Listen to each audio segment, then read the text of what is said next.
Hi guys, ako nga pala si Agad Trader. Kasi nagte-trade ako agad ng walang drawing ng technical analysis. Habang pinapanood ninyo ang mga videos ko, matututunan ninyo ang real-time response ko sa paggalaw ng market. Nandyan ang losses at syempre ang winning trades. Para malaman ninyo ang risk management strategy ko, pakipanood na lang yung day 1 video ko. This is day 4, let's go!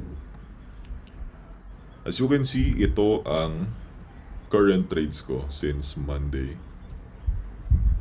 Bilangin natin.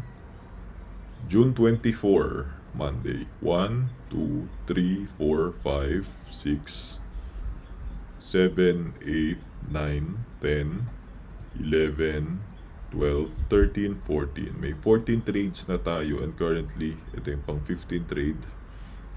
June 28, Friday, no? So this was until Thursday kahapon. Naka 14 trades na tayo sa loob ng 4 days. And out of those 14 trades, ang winning trades natin ay 1, 2,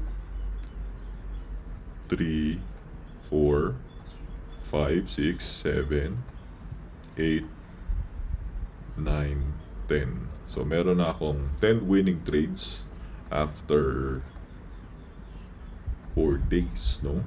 Kung titignan natin yung percentage niya, 10 winning trades divided by 14 trades equals times 100.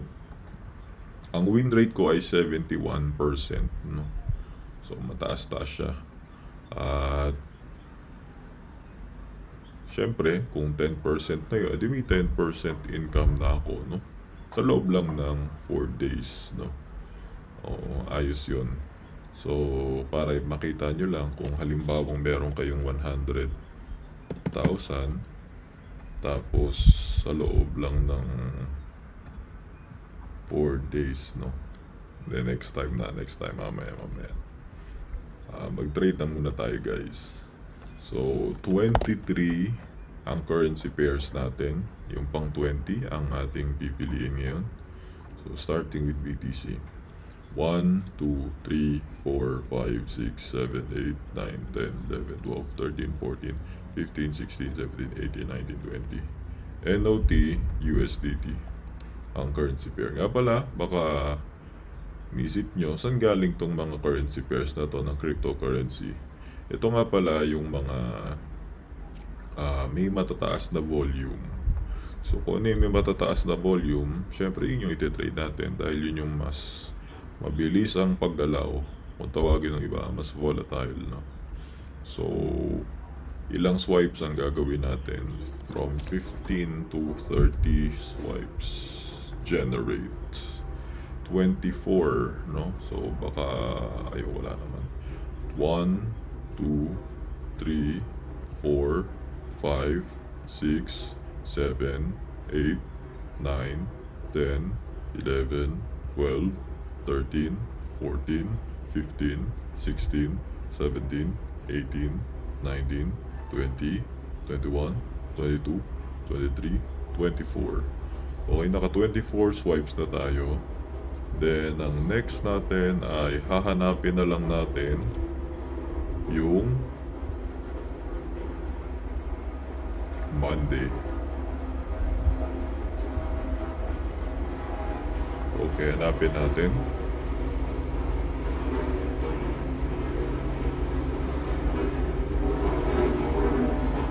Ito na pala yung Monday, no? Okay lang, di pa naman natin nakita yung price.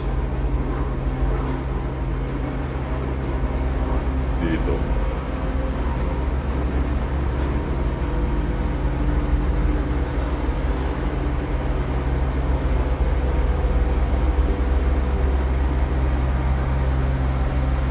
Padaanin lang muna natin yung dumaan na truck. Maingay lang siya. So, ito na yung market, no? Start tayo ng Monday. At kung titignan natin, ang market nasa series of lower highs and lower lows, which indicates that the market is in a downtrend. So, kapag ka nasa downtrend, simply sinusundan lang natin at magpe-place lang tayo ng mga short positions. Play na natin.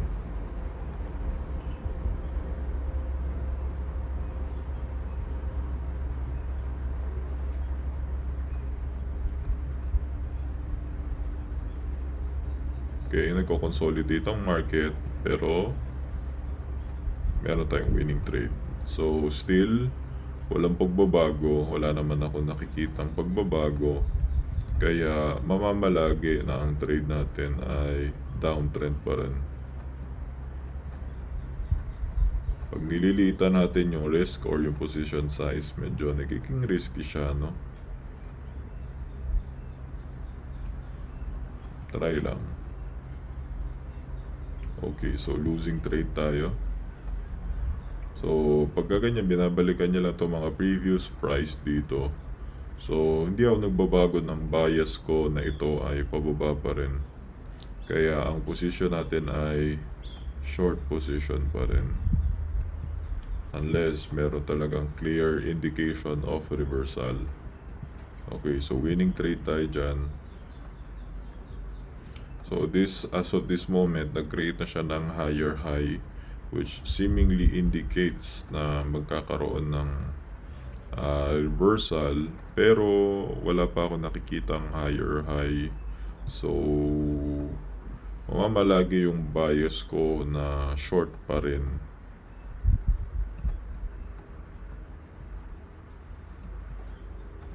Play natin.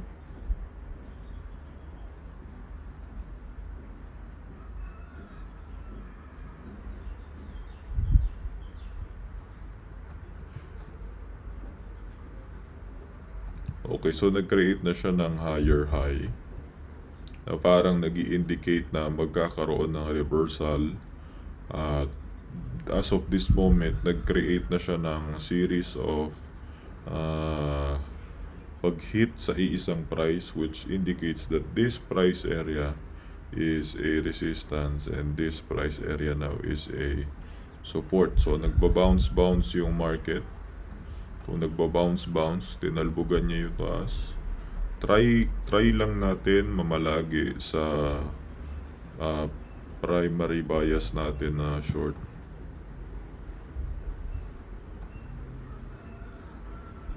Okay, so nagkakaroon na ng series of higher highs. So, which indicates na para bang ito ay magiging uptrend na. So, kung ganun, edi sundan lang natin. So, mapapansin natin, hindi natin pinipredict yung market. Nagre-respond lang tayo sa galaw ng market, no? And titignan lang natin kung tama ba or mali yung ating bias. Okay, so winning trade na, nabawi na natin yung dalawang loss dito. So, okay na.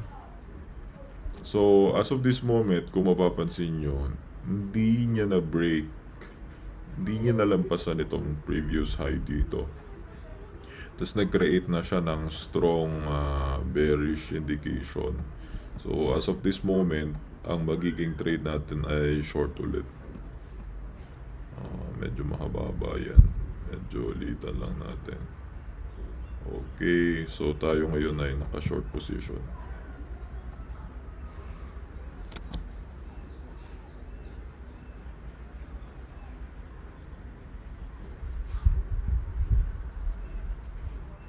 Okay, so nagtuloy siya sa uptrend, no?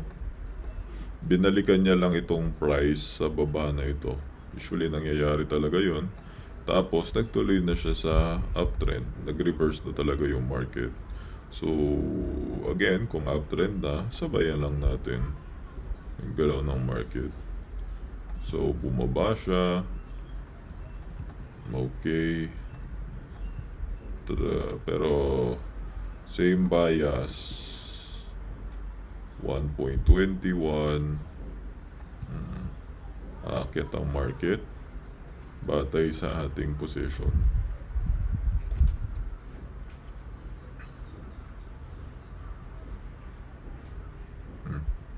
Ayun, tinamaan na. So, nag-reverse na yung market. So, kung mapapansin natin, hindi talaga siya nagtitrend. yung market. Nagba-bounce off lang siya sa mga prices. Okay.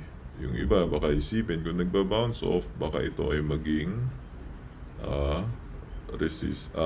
support, no? So, kung yun yung papakinggan nating bias, na ito ay support,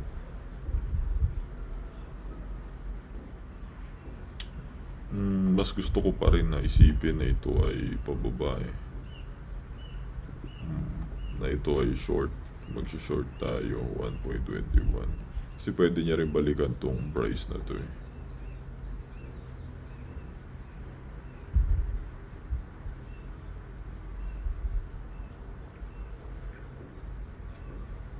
As a ranging market tayo. Sa mga ranging market, dyan tayo nagtitrade ng buy at support, sell at resistance.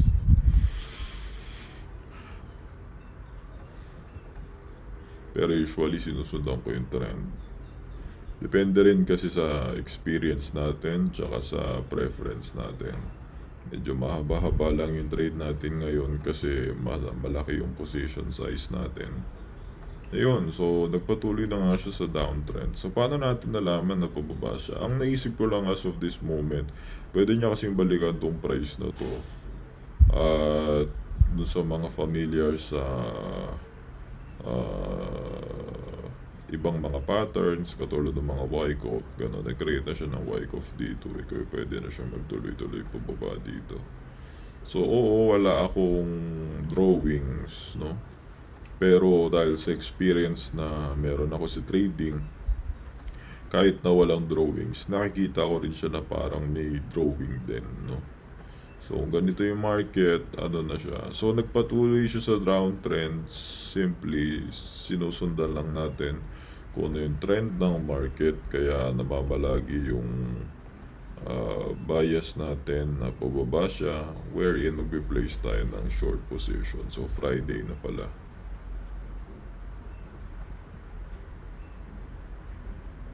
Okay, so winning trade again. Salamat sa blessings. Mahaba yung wicks dito. Na parang nag-i-indicate siya ng reversal, no? Binabawi. Pero bagamat 50-50 na ako dito kasi parang magkakaroon siya ng reversal. Pero still, yung previous bias natin, yung previous preference ko na sundin lang yung trend, yun pa rin yung magiging determining factor ko sa trade na to.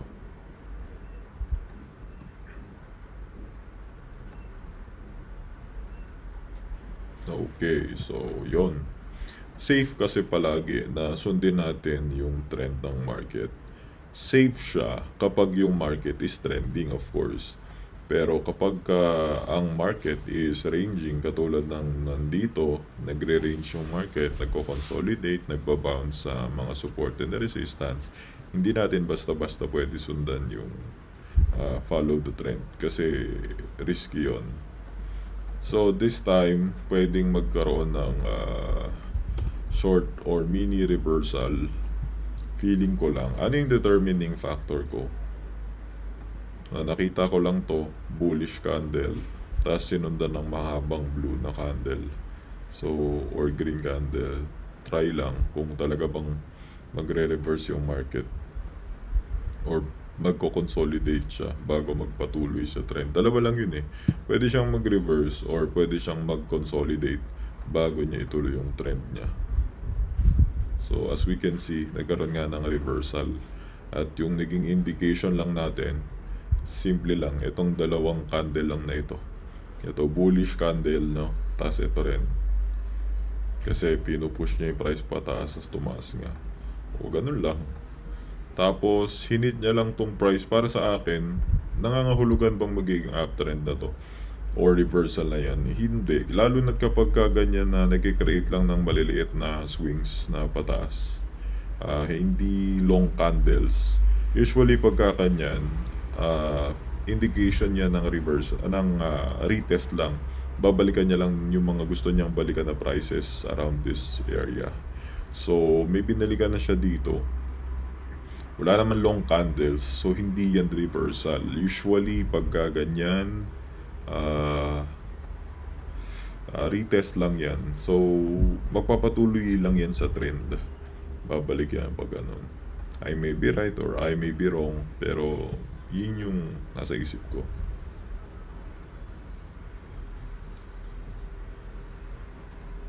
Okay, so bumagsak nga siya, pero nirespect niya rin tong support area na to. So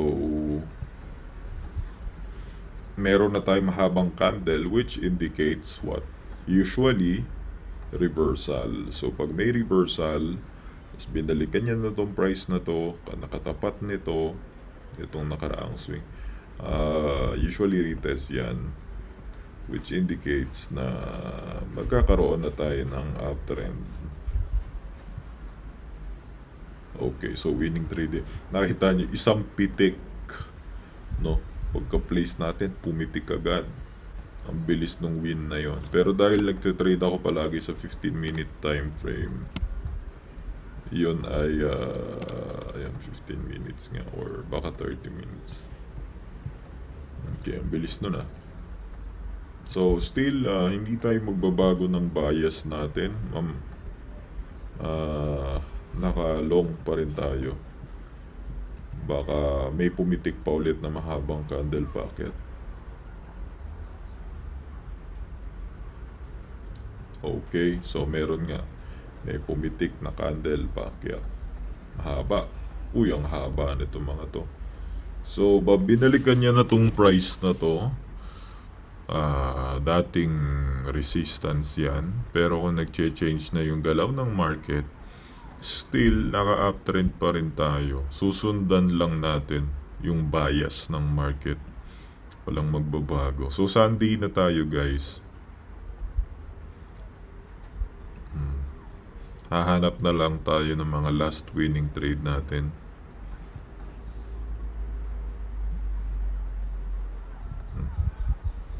Hindi ka natamaan yung ating target profit. Mahaba-haba kasi yung nilagay kong malaki yung position size. Kaya tagal-tagal. Ayun. So losing trade na. Nagbumaba siya konti. Parang ito ay magda-downtrend, pero last pahabol na ito ay paakyat pa rin. Try lang. Bagamat may series of lower lows and lower highs na which indicates downtrend, pero naglong pa rin ako. Diba? So this moment nag-create na siya ng indication na magkakaroon ng paakyat. So nirespect niya na rin tong price dito. So long. Okay, so okay na yon. Yun na ang last trade natin.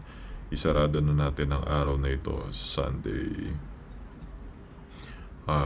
Hindi, Monday na pala. Inabot tayo ng Monday guys. Kasi malaki yung mga position size. Okay lang. So bilangin na natin kung ilan ang naging trades natin as of this week.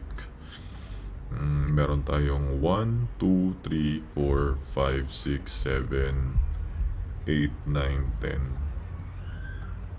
11, 12, 13, 14, 15, 16, 17, 18, 19. Meron tayong 19 trades. And out of those 19 trades, ilan ang winning trades natin? 1, 2, 3,